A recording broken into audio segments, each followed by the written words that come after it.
guess it wasn't too horrible of an experience, but still it's very hard to talk about, so.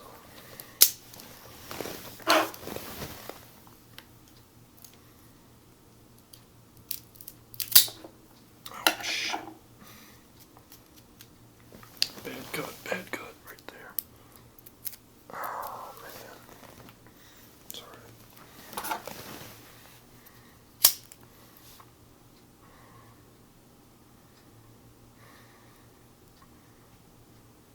So, yeah. Coming out of the closet.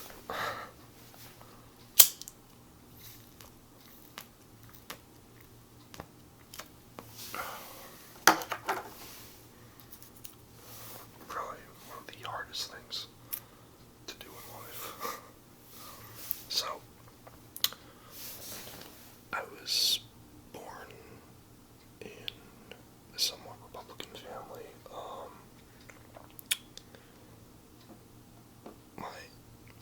My family's very open about, being a strong supporter of Republicans and conservative views, but they are in no way religious at all. And growing up my entire life, I've never really heard them say anything bad about being gay or whatever. So I wasn't exactly the most nervous to tell my parents. It was actually my friends. Now, I grew up, or the city I'm from, originally is a very conservative town.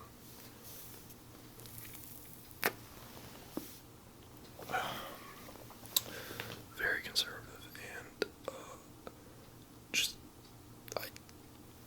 So, anyways, so rewind back to 2010, or no, 2009, somewhere about 9, and that's essentially when I came to the realization that, hey, you kind of like the same sex more than you do the opposite sex.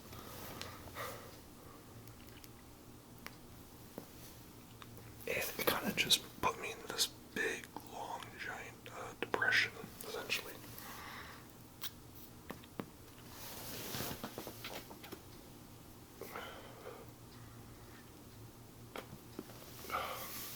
Cigar tastes good. I just got off work, so. Anyways, so going into my senior year of high school,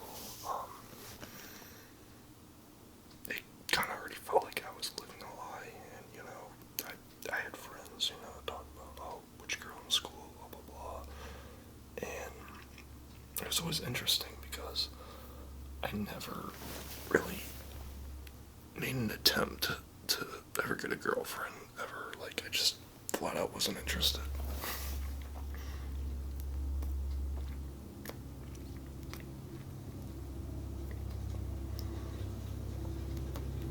Oh, fuck.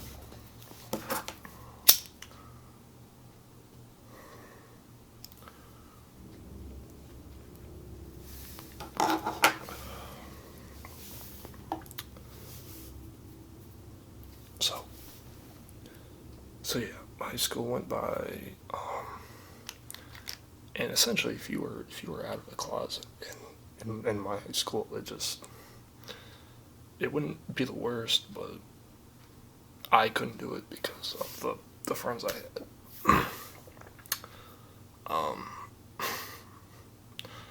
My closest friend, his name was Brandon, and he one day posted a status on Facebook saying, "God, I hate all fags. They burn in hell, lesbian dykes, bisexuals, blah blah blah."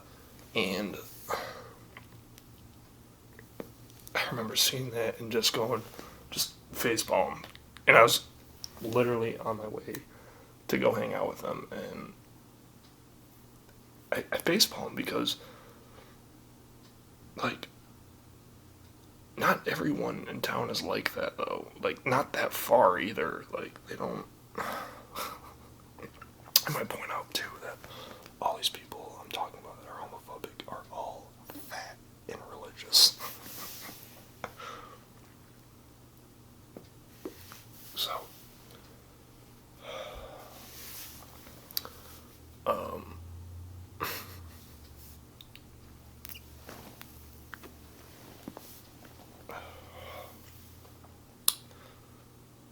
So I had friends like that, basically, that were just very outspoken against gay rights and just not current with how the world is. As in, they literally think that, like, the majority of the rest of the world believes that.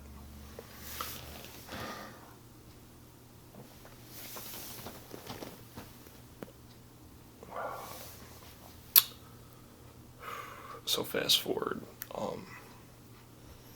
2 years, or three, whatever, I don't even know. 2011, 2 years. I just got done working at a Halloween City. It was November, and me and another friend of mine who was already out of the closet and openly gay. That's a whole nother story, basically. Like, we just never talked about it. We hung out with him and everything, but just never talked about it. But anyways, he got his enhanced license, and I already had mine. And I said, "Fuck it, let's go to Canada," because we live in Michigan, where we just live so close. So we wouldn't just go spend all night getting drunk and gambling and smoking Cubans and etc. etc.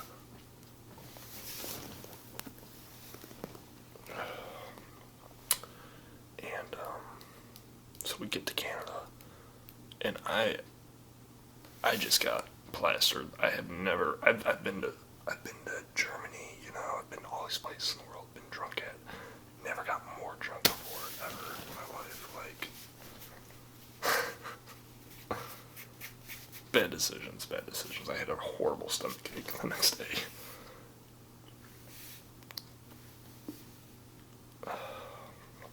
But anyways, it was a crazy night. I won like $150 on 3-card poker, which is a pretty fun table game to play at casinos. And then he won about around 300 more than what he started, so we had a pretty good night. And hours later, I think this was around like 1, 2 a.m. in the morning, we're lying in our beds in our hotel room, just talking to each other. And I said, "Derek, I kind of like, I have feelings towards guys, and I was like, obviously, I couldn't tell Chris, who's our mutual friend, who used to be my best friend for years, and I couldn't tell him because he's one of the homophobic assholes, and so I told this guy, Derek, who used to be my friend, not anymore, for other reasons.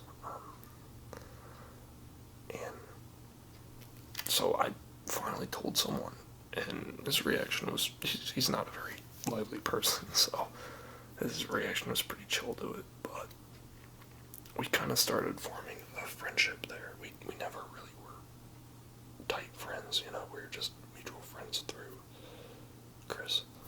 And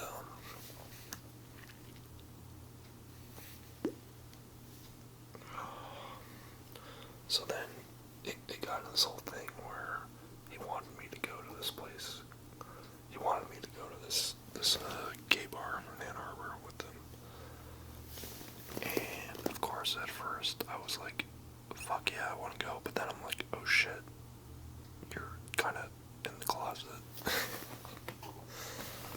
That's dangerous. That's dangerous going there. Like, someone can see you and be like, "Hey, what are you doing here?"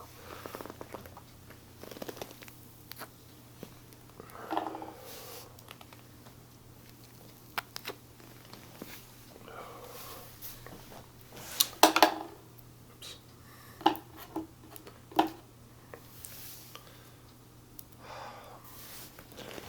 So I went to that with met a few people, and meanwhile I'm doing all this in total private. And when you live with your parents, that's not easy. So at the time I was living with my parents. Anyways, so of course I would be telling them, "Oh, I'm going to this nightclub, just a regular nightclub," and so I believed it, and the majority of that story is right because I was at a club. It just was a game.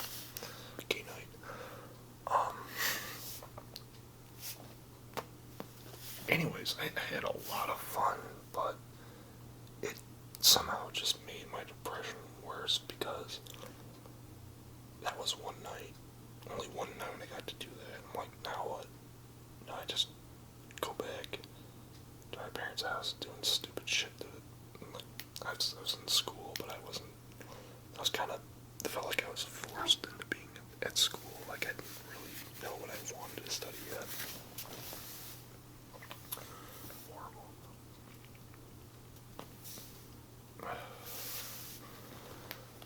So, yeah, and then that slowly started. Me texting all my different friends. After high school, so many people split off and go all across the country or across the state. So I'm texting people. Telling people one by one, and then eventually I started keeping a list of who knows and who doesn't know. It was just creating this one big giant massive headache for me.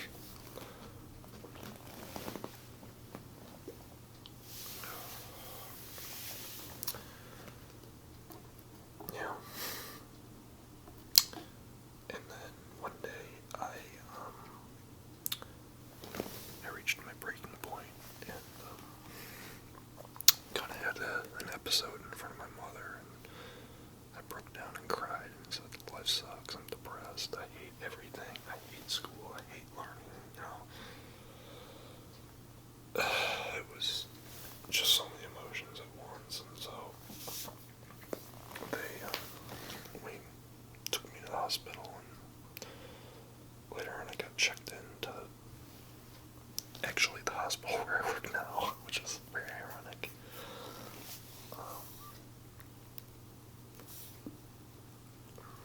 So I get to the hospital hours later on the gurney, and they're asking me why am I feeling so depressed, and I just explain my story.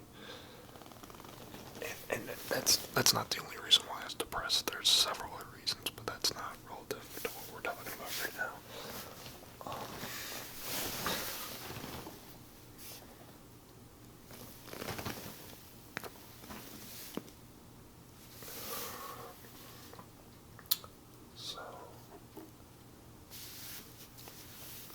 So I think it was the second night or the third night I was there. I made a phone call to mom and dad, and I said, "Hey mom, I got something I want to tell you." And basically, I just said I'm bisexual, and she said, "You didn't think I'd love you just because of that?" And I said, "No." I wasn't too nervous about telling you guys. I mean, and so it came time to tell Chris, who is my best friend since 4th grade. And you know what he said?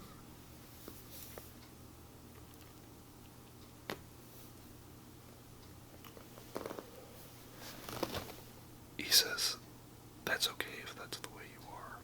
That's fine."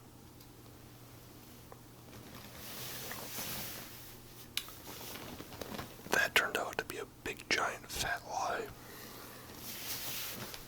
Big giant fat, just like him.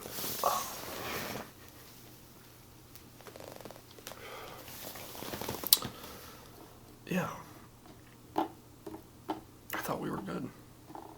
He even came to the hospital and visited me, and we cried together, hugged each other, cried together. I've never done that with him, ever.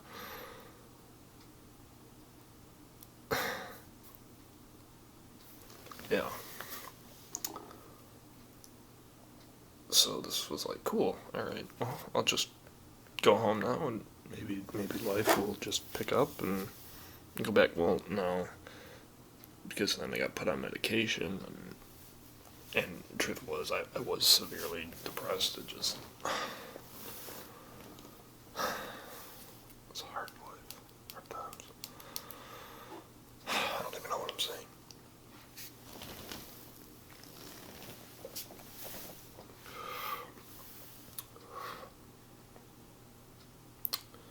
So, after I got out of the hospital, one of the first things I did was went to a strip club with some friends, and then me and Derek eventually said, "Hey, fuck it, let's go." We went to a gay bar in East Lansing called Spiral. Fun night. This was an actual gay bar. The first place I went to was just had a gay night. It wasn't a gay bar.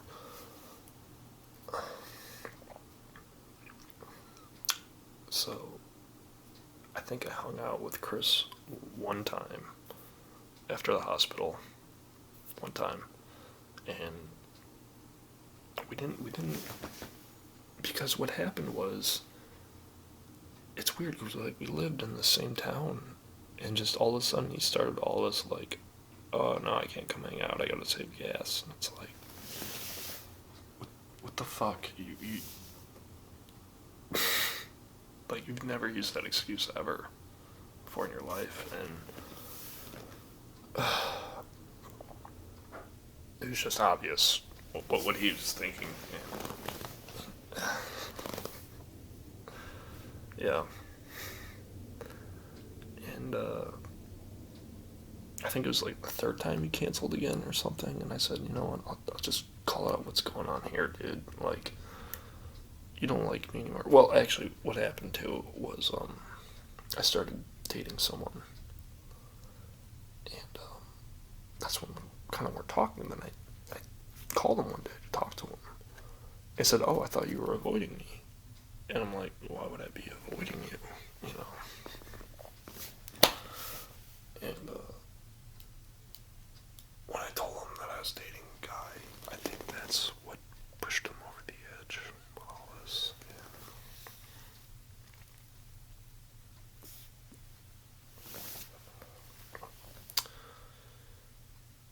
Yeah,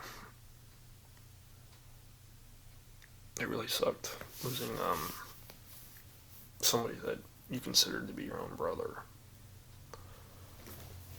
someone that has just been your best bud for 8 years, and I was in no way at all sexually attracted to this guy at all, because he like we were just buds, and then we weren't.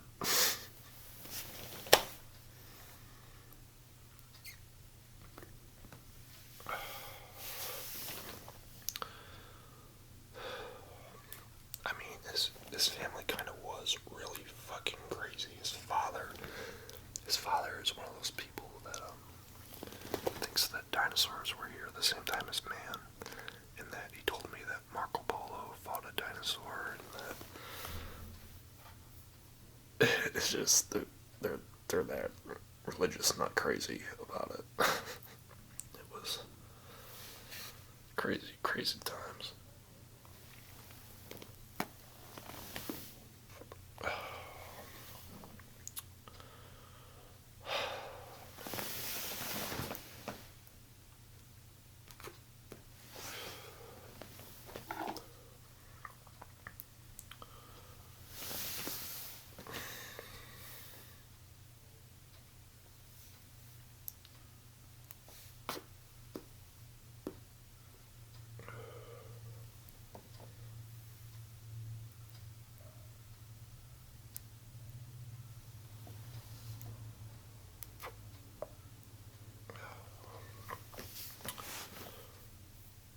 And yeah,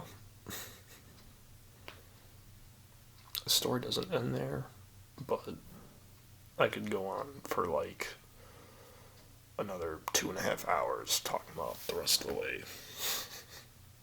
It was my advice. Don't wait. If you have an opportunity when you can come out, do it. I waited till I was 19. I feel like I didn't have a choice, but just don't wait too long.